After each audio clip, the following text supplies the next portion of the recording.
For me, this is the most annoying part of starting a home care agency and the point at which most founders give up or just flat out fail. Today, we're talking about drafting policies and procedures.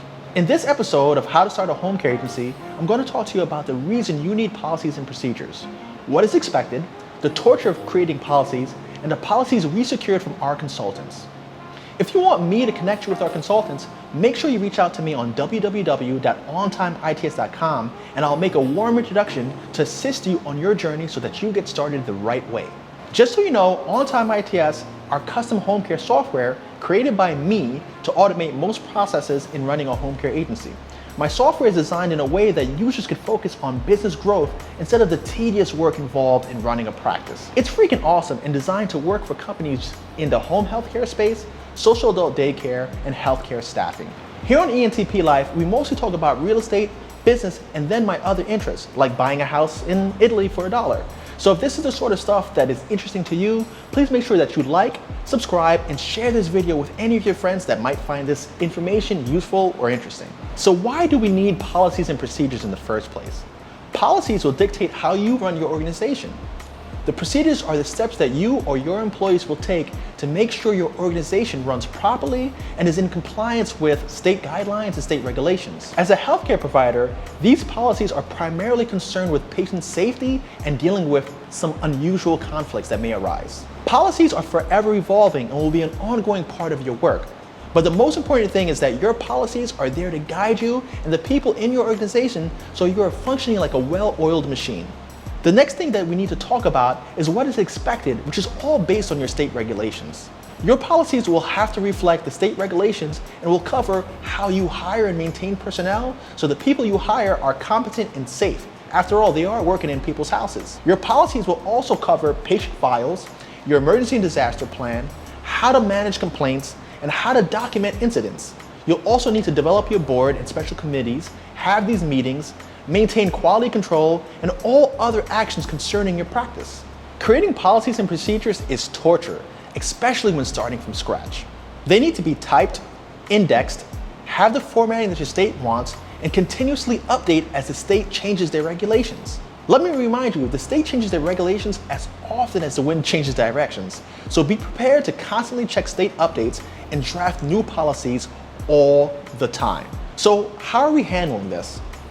At aaidebook, we are working with consultants that are leaders in the space.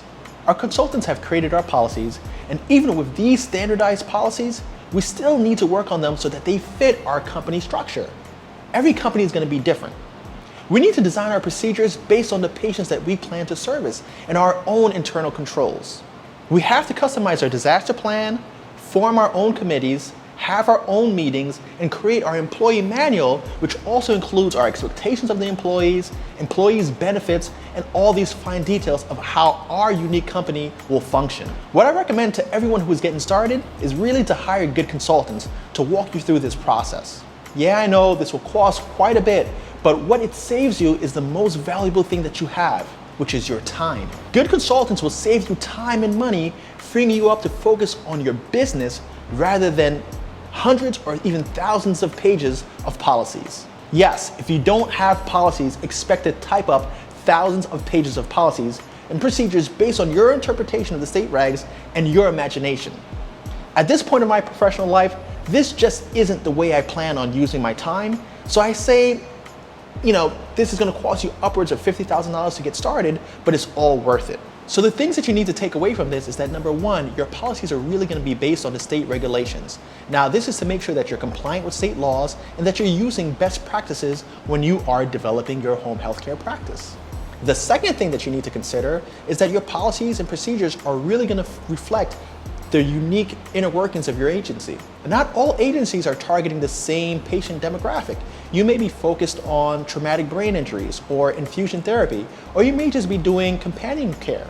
So your policies and procedures are going to reflect those unique things about your company. Remember, I said you're going to also have to create your employee manual. Everybody's benefit plans, especially depending on the state that you're in, is going to change and going to represent what you value and what you think your employees should have. All of these things have to be taken into consideration when you're doing your policies and procedures. And I think by having a consultant in place and even a template to follow, it helps you kind of structure yourself in a way so that you haven't missed anything.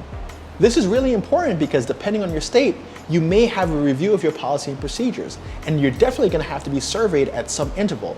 So when the state does come in, they review your policies and procedures and match it against the regulations. If your policies don't match your regulations, then you're out of compliance and your agency could be shut down. So oftentimes I get asked, can I make an introduction to my consultants? The best way for you to do that is just reach out to me through my website, ontimeits.com. That way I can connect you with my consultants and keep track of who's coming from YouTube or who came from my personal life. Now, I know a lot of you who are thinking about starting a home care agency also have interest in starting and investing in real estate. Now, since I do cover a lot of real estate on this channel, I decided to create my own unique program called Killing the American Dream.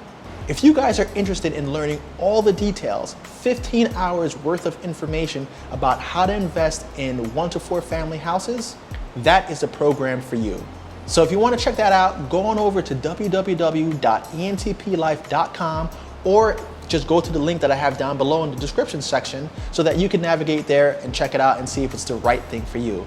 The program is only $97 per month and it really gives you so much information, 15 hours worth of content, step by step on how to be successful in investing in real estate. And I'm even thinking about starting another one that is in that same family of ENTP Life Killing the American Dream, but that's focused on starting a staffing agency. A lot of people have also asked me, should I start a home care agency or a staffing agency? Which is better, which is worse? I only have this amount of money. And I think if you have a limited budget and you don't want to be over-regulated by the state, a staffing agency might be the way that you should go. And if there's enough interest there, then I most certainly will do that. Once again, thank you for joining me here at ENTP Life. I hope you enjoyed this. I hope you learned something about forming your policy and procedures. And if you have any questions, use the comment section below. Don't forget to like, subscribe, and share this video with somebody that will find it useful. Take care.